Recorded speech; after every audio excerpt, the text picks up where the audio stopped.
What's up, guys? Thanks so much for clicking on the video. My name is Leah, and baby, let's get into the drama of it all because we do have a lot to talk about. So let's get into it.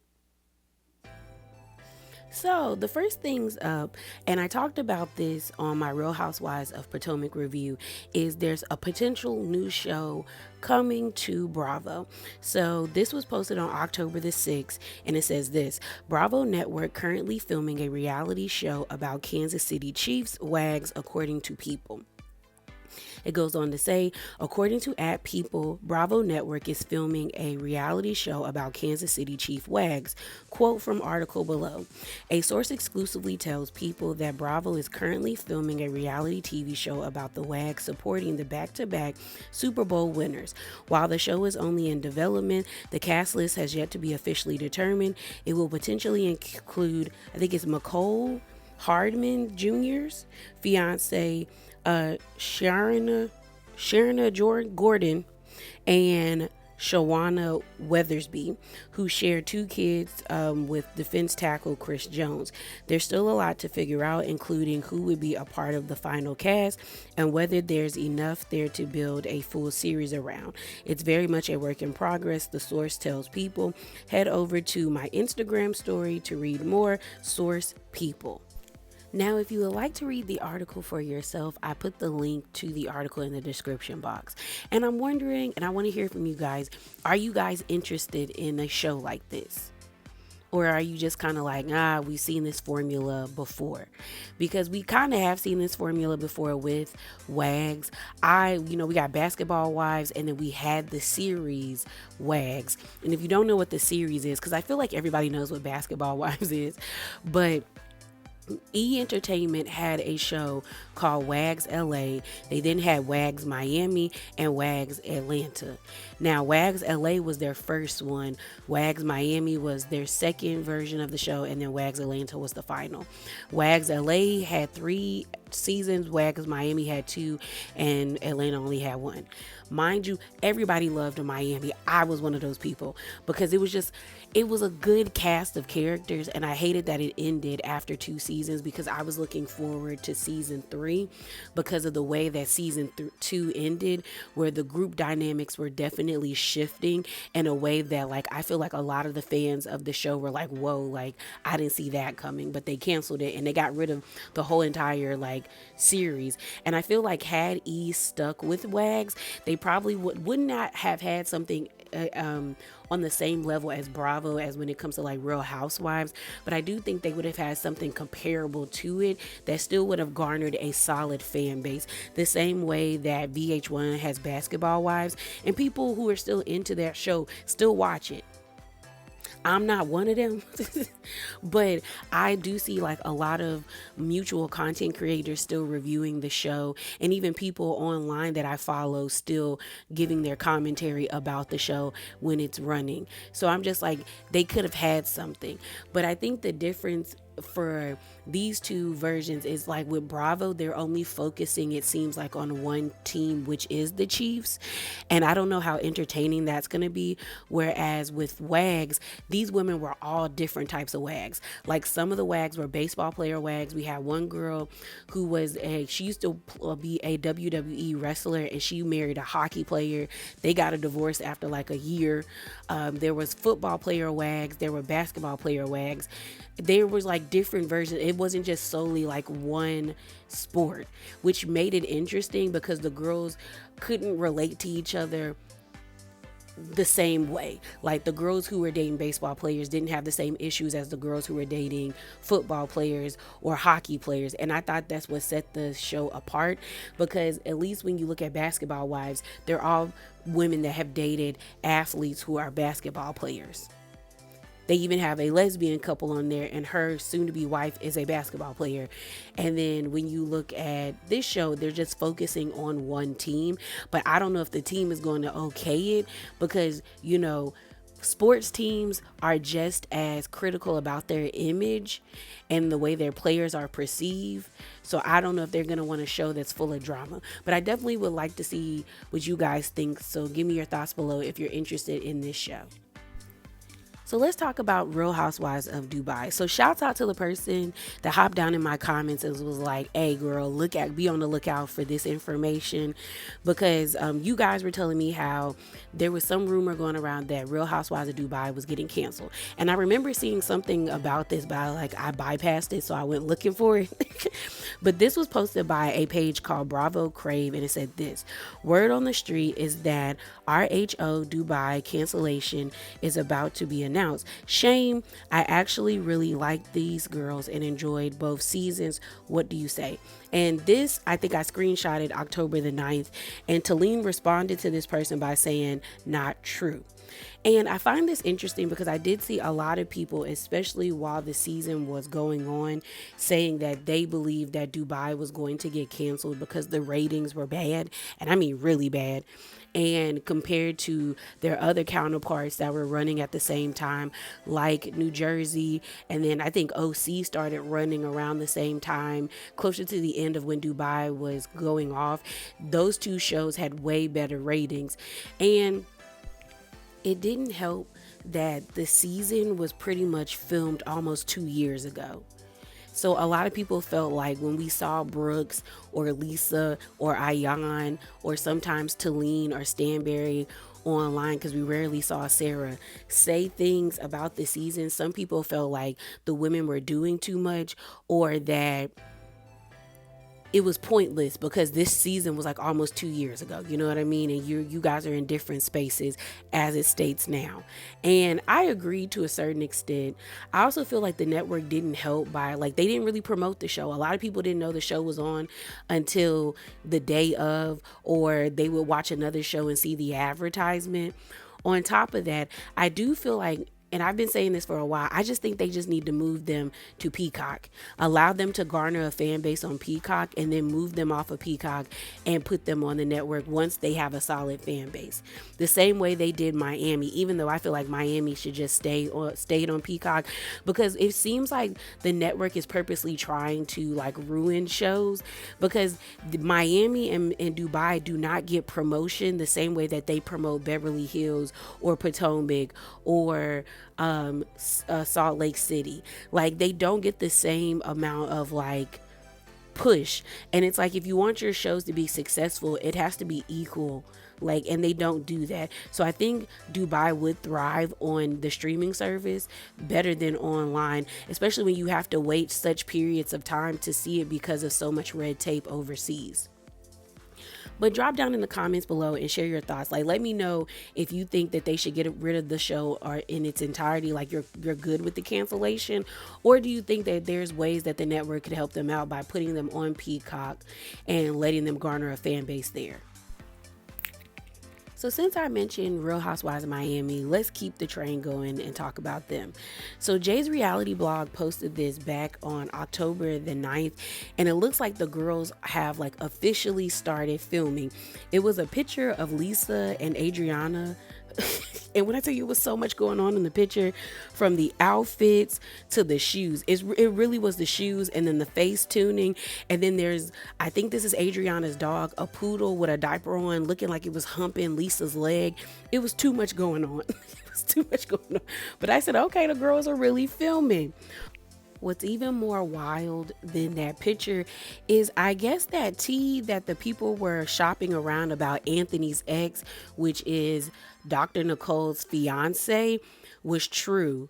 That Stephanie is filming with the cast, because there was a picture posted again by Jay's reality blog of Julia, Alexia, Marisol, and Stephanie like filming at some bar together. And it's starting to seem like Julia is really getting in the mix with the girls. Like, she is really mixing and mingling with them. And then I was like, okay, well, maybe that's just not it. But girl, no. Jay's reality blog also posted this on the 16th of October. It says, some of the RHOM ladies looks for the goddess theme group event.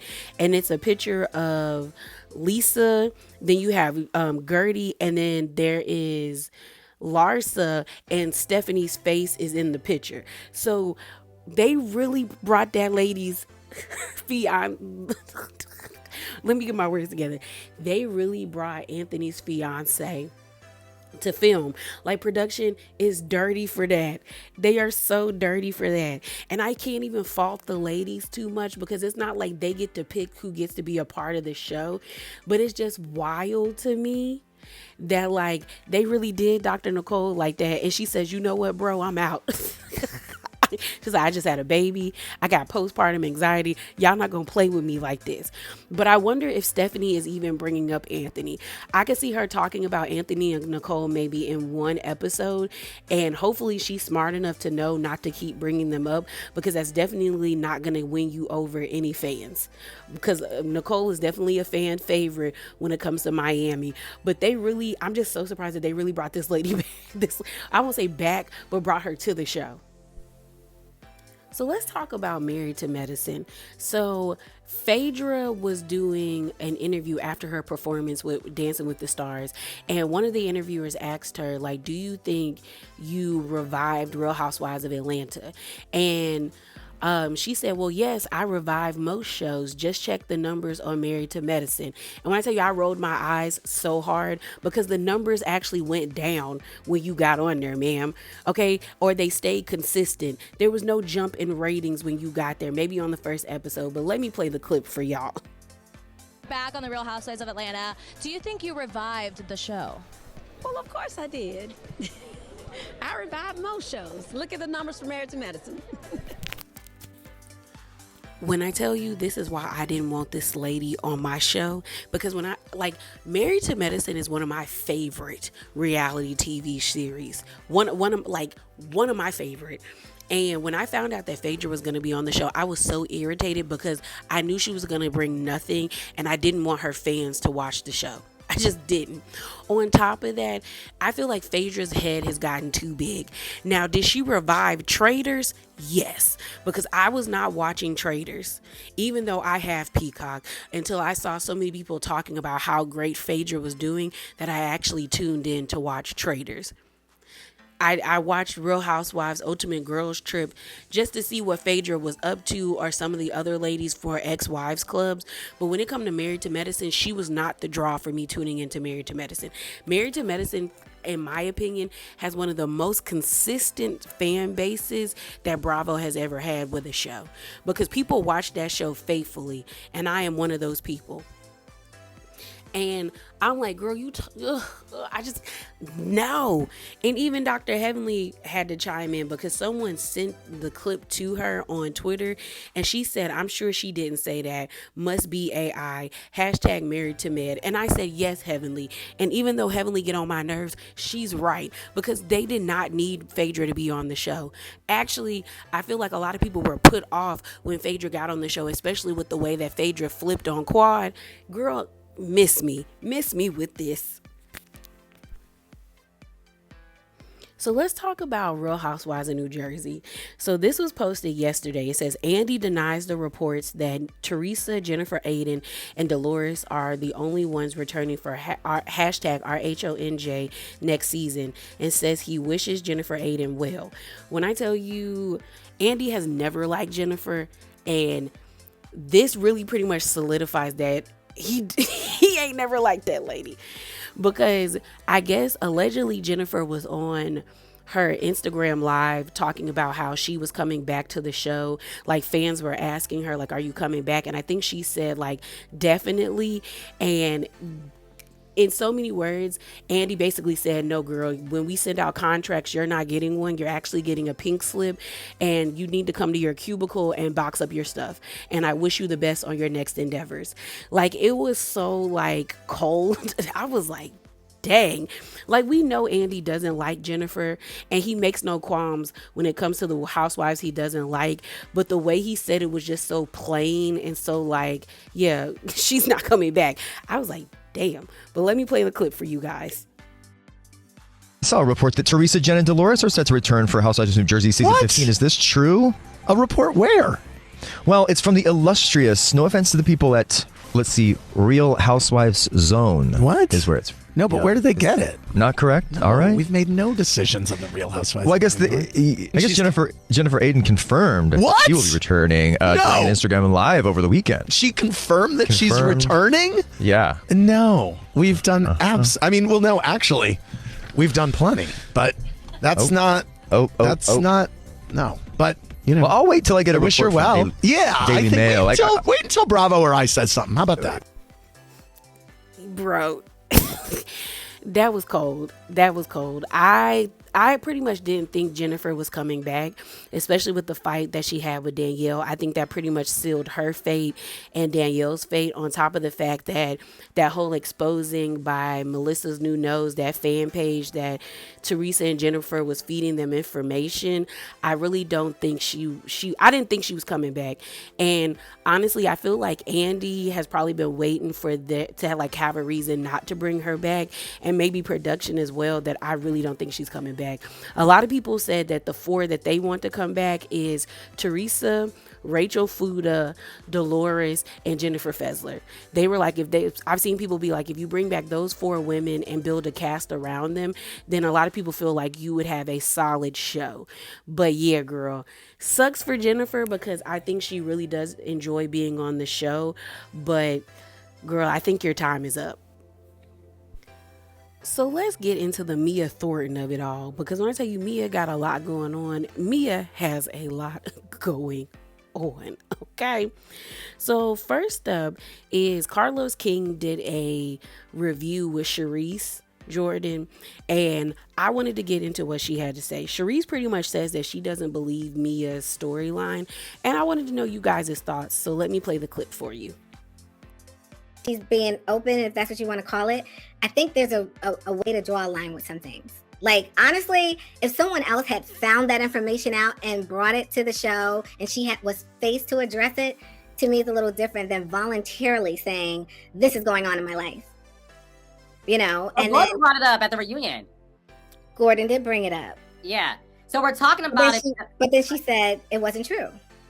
Mm-hmm. She said it wasn't true. But then when the season starts rolling again, you see a scene where she's saying that her boyfriend wants this test, and I'm just like, okay.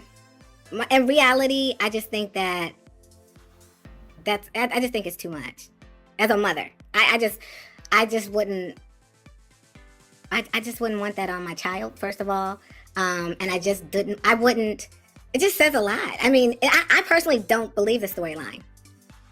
What do you mean you don't believe it? You think it's fake? I don't. I think, I think, and this is my opinion, I could be wrong. I hope your opinion. Mm-hmm. I hope I am wrong, but oftentimes, and I've seen it where women will, they plan their next season and the lies and all that stuff. And to me, it's a lot. It's just like, why are you bringing this on television? It's just, even the thing with the boyfriend, like, go ahead, get a divorce and move on to the next, like, why are we having to see her, her kids? And I mean, it's her reality, but I'm like, oh my gosh, it just seemed too much. Her kid, like the husband saying, the kid is seeing her in bed with ink and all that stuff. As someone watching the show, and you're like, wow, these poor children, like, what's going on here? And for it to be on a national platform, it's just like, wow. I mean, I admire her for being a transparent woman. Like, yes, I've had 1,000 surgeries, and yes, whatever she wants to own. Yes, that's great. I just think that sometimes you got to draw a line, and it's almost like you kind of feel like some people do anything to be relevant on television, and it's kind of giving that. So I actually agree with Sharice. In my opinion, what's the point of bringing up this storyline, especially if you guys pretty much explained it to us at the reunion? And it is starting to feel like it's not believable. And shouts out to my mutual bee Sting, because she has been saying since her 2 reviews, check them out, they're really good, and I'll put her information on the screen, that Mia and Gordon, and she feels like Mia, Gordon, and Ink are in cahoots. Like, she feels like they know for a fact this storyline isn't real and it's a crock of you know what. And I actually, at first I was like, I don't know, but now I'm starting to feel that way, because Sharice did make a good point, and B Sting has made a good points as well, where they're like, Mia did clear this up at the reunion, so why are you bringing this up now? why, you know? So the next thing I want to talk about is Mia's interview with Carlos King. He released it yesterday. I saw the clips online. They were pretty interesting, but the one that's going viral right now is Carlos King asked Mia about why she brought the paternity test storyline to the show, and I want to play it for you guys. So let me get that clip for you. Between you and Gordon, with your children playing in the background, a lot of people are questioning why you are bringing up this storyline of paternity when your son has no idea what's going on. What do you say to people who feel like Mia is using her son in this paternity for a storyline? Well, I don't do storylines. I do real life. You know, when I decided to join a reality TV show, I decided to say, hey, I'm gonna give y'all reality TV. You know, this is what's going on in my real life. And this is something that's like prevalent that, you know, I wouldn't have necessarily initiated, but Gordon did. And now that it's out there, I feel like we owe it to our viewers to at least understand what is going on. Do you know what I mean? When it comes to, you know, it being not so good for my child, you know, it's a gray area, right? You know, but it's also something that's really prevalent and is going on in society. What I don't want to have happen is that you have all these men out here that think that someone, like, that's their child, and we as women kind of like, because it's easier, we don't allow our fathers to father our children, and I don't stand for that. I think it's our job as women, especially Black women, to make it easy for fathers, especially Black fathers, to be good fathers. Do you know what I mean? I don't want it to ever be a situation where someone may think it's their child and they don't ever have the ability to know the truth or the facts behind it. Do you know what I mean? Yeah. And I think it's good for Jeremiah to know, who, now that it's been a question, I don't want to just be like, yeah, no, just, you know, it is what it is. No, baby boy, like, this was that question. We did the test. This is your dad, and let's continue to live life in a very honest way. Yeah, yeah. So when it comes to you now, I mean, listen, the reason why we all love the premiere, and a lot of people love you, is because you are bringing reality to this show. And unfortunately, there is a very small sector of people on social media, child, who don't understand, like, I did seasons 1 of Jersey and Atlanta Housewives. Like, we love real reality. Yes. And what has bothered me after that premiere episode is people judging you. Because I'm like, what do y'all want? Do y'all want real reality? Or do you want a bunch of cackling like, yeah? Like, you are giving real reality, and you have really emerged in terms of having a storyline that we all are invested in. I mean, I would prefer for it not to be something that we're talking about, but again, it's out there, and I feel like if I ran away from it, then, you know, to me, that's me being less than a woman that I am. Yeah. Do you know what I mean? Like, I'm not afraid of the truth, and I can't wait till it wraps up, and we can go on to, you know, the kiki and the crazy. I feel like this part was a bunch of nothing. And I also feel like this interview was too early. Like, I think had he posted this interview in the middle of the season, I would have been more invested. But as I was listening to Mia, I was just like, girl, you said a bunch of nothing. In my mind, if what you said on the reunion was true, why is this a storyline? On top of that, there was a way that you could have done this storyline without bringing it to us. You could have had Ink on the show. You could have had Gordon and him like going back and forth, or you guys like trying to carve out a new way for this to be your family's new normal. But this paternity storyline wasn't needed. And I saw something online that I feel like summarizes perfectly what Mia is or what she's doing. And I'm summarizing it, but the person was like, Mia thinks that she is being transparent by giving us all of this information and all of this stuff, and she thinks this is her being real, but actually what it is showing us is that she'll do anything to stay on the show. And I said yes, because there was definitely a way that you could have had Ink and Gordon and showing us that this is your new normal as a soon-to-be divorced woman with 3 kids, a husband that you've been cheating on for the past 10 years with this guy, and your husband knew about it because he has ED. Like, there was so much there that this paternity storyline was not needed, sis. It wasn't. So the last thing I want to talk about as it pertains to Mia is this tweet that she put out the other day. And she said this: question for the people. Should a wife who worked during her entire marriage be responsible for paying her soon-to-be ex-husband alimony because he's 30 plus years old, older than her, and says he can't find a job? And I think Mia thought the comments and the quote tweets and the likes were going to be on her side, but no, baby. When I hit the quote tweets, they was flaming sis up. They were flaming her up. Oh my gosh, so badly, yo. They were flaming her up.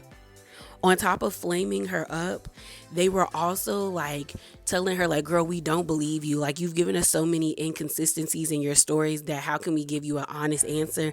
Another person was like, go away from me with this, Apollo.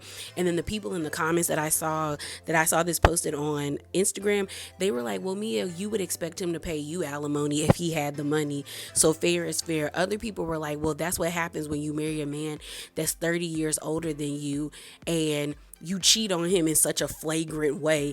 And I was like, yeah, girl, that's really where Mia messed up. Like, if she had separated Gordon the smart way by like separating him, not running across town and posting her messing around with ink and the kids seeing her in bed with ink, then there would be a way that she could argue this. But it's like, girl. And then on top of that, Mia, you were acting like you and Gordon had money, and then we find out that the family kicked you out of or Gordon out of the company because y'all was spending too much money, which a lot of people feel like he was spending too much money on you, so you were the reason he got kicked out. It's when I tell you the people were not here for her, they were just not here for her. And I was like, girl, delete this tweet and move on about your life, because they really got in your ass about this one. So let's talk about OC. So it looks like we finally got like an update or closing the chapter on this Shannon versus Joel Kim Booster, because he posted an apology, as well as Luann was on Ricky Cornish and said some things. So let me play the Ricky Cornish clip first with Luann. Did unfortunately see this week there has been some drama with Joel Kim Booster online. He said some really crazy things about Shannon that a lot of fans are upset about. I thought it was totally inappropriate, but I think he apologized. He was out of line. I think he knows it, and people make mistakes, and I just feel bad that he spoke badly about Shannon and even her kids. So But like I said, I think he apologized. He felt really sorry about it, and let's hope he learned a lesson.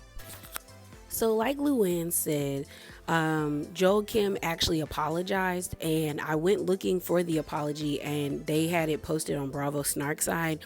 So this is what he posted on his Insta story, and he said this: the housewife of it all, I've had a lot of time to think and process about this, and I wish I could say that I was not the guy who posted those statements on Instagram, but the fact is that I am. I let the on-set conflict cloud my judgment and access the darkest, ugliest parts of myself and said things I don't stand by or even believe, and I'm deeply sorry that I allowed my worst self to cloud my judgment. He goes on to say, I know Shannon has had an extraordinarily hard year, as she is bravely shared, and as someone who has struggles of my own that have spilled over into my work, I should have had more grace for her in that moment. I am deeply sorry for the words in which I have made Shannon's road towards stability more difficult, and I hope that she makes it out on the other side of this stronger, healthier, and with the love that she deserves in her life. I regret making this a part of the story of our show, as I am deeply proud of the work myself and the ladies and the crew put into making it. So this statement was interesting to me because he didn't really take anything back what he said. He didn't take anything. He basically said that, like, I allowed an on-set confrontation to cloud my judgment, and you guys got to see how nasty I can be when you piss me off. Because he then went on to the second part of the statement, basically saying like he has had his own struggles and he should have gave Shannon grace as she's trying to find stability. That was the nicest way to say that lady's still drinking a lot and still showing her ass. But I shouldn't have said that, and I shouldn't have went in the way I went in or come at her children the way he did. So the statement's interesting, but it also makes me go back to like Luann's statement to Ricky as well as Ashley's, because none of them have even like said that like what Shannon or what he's alluding to that Shannon did that she didn't do. They just were like, oh, we felt bad for Shannon, like he shouldn't have said those things, it was shocking. So that makes me feel like, no, what he said happened, but everyone was giving Shannon a pass because of what she experienced on this season of Real Housewives of Orange County, and the way that Shannon always gives like damsel in distress and like wounded bird energy. Because I'm just kind of like, no one has refuted that like she's not nasty or disrespectful to staff and like, you know, production. They've all just said that he was unprofessional for the way that he came at her, but no one has refuted what he's been saying. So that makes me feel like something did happen. So let's keep on the Shannon train.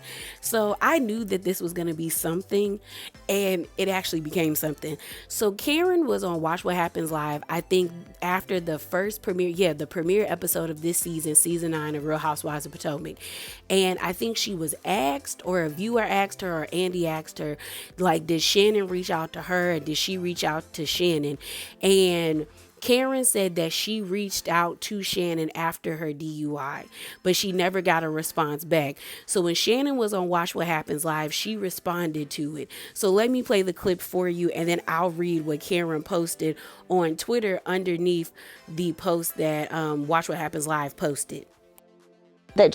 Have you spoken to Karen Huger since her DUI has unfolded? Hey, by the way, I just literally today or last night when I landed, read that she said that she reached out to me after my DUI. I don't have that, but I did get a text right after her DUI, and it said, "I'm good, are you?" or something like that. And I thought, okay, this is a fake. Oh, okay. And I actually talked to a few castmates going, do you think this is real?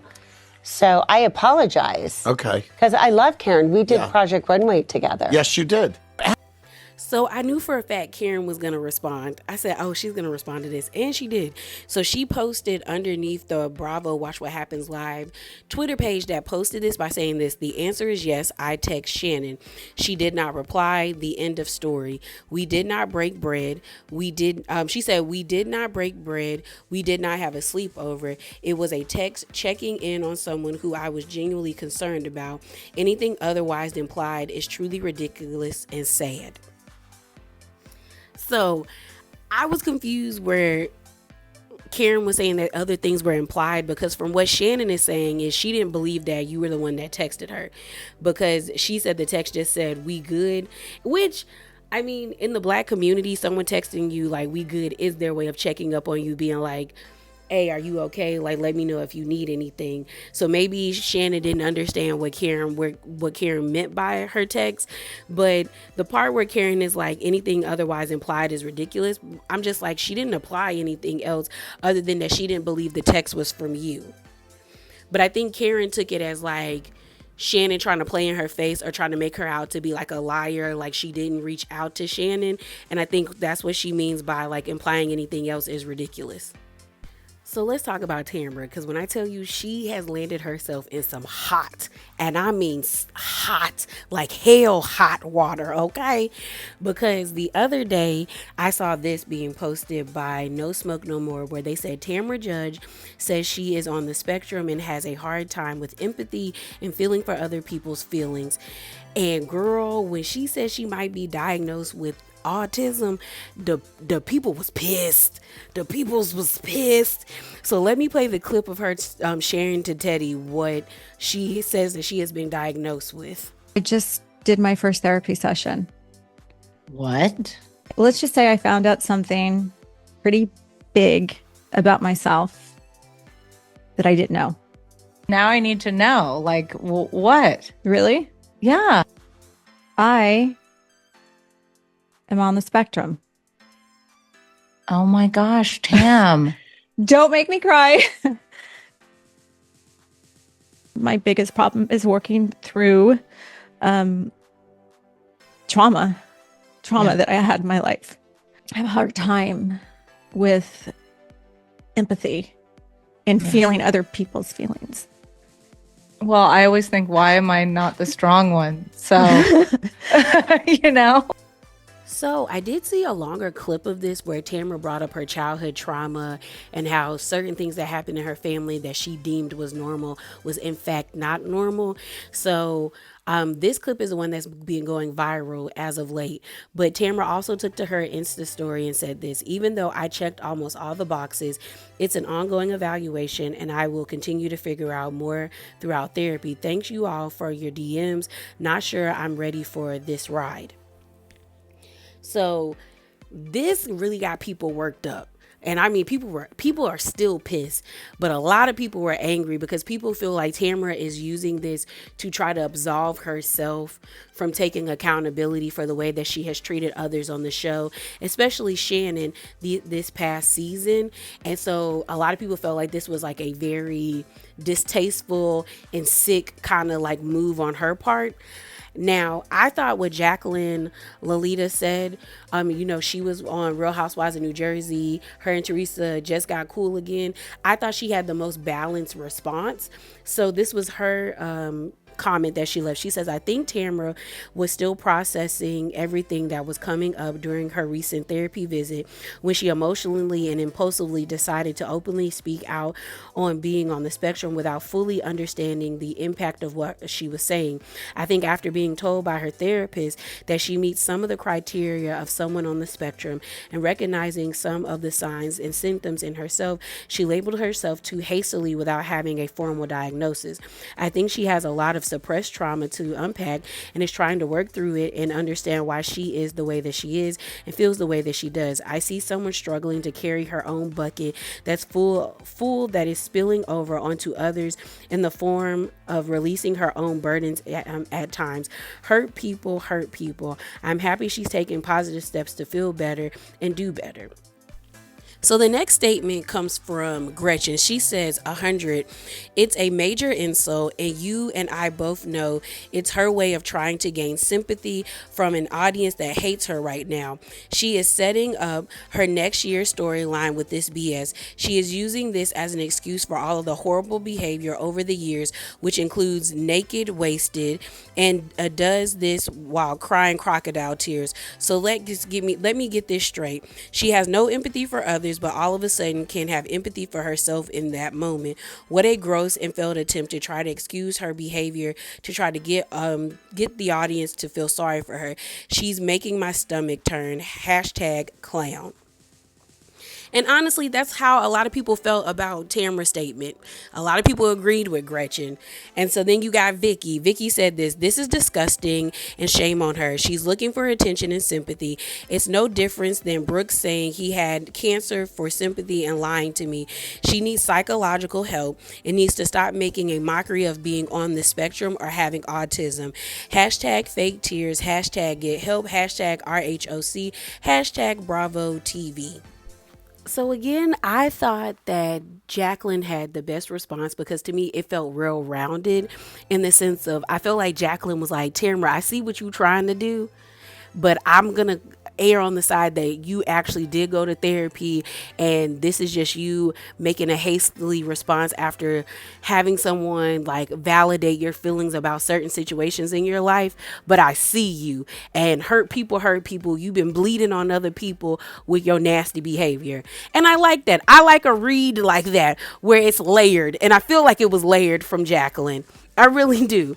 And as Jacqueline, I know Jacqueline has a child that I think battles with and I won't say battles, but I might be diagnosed with special needs.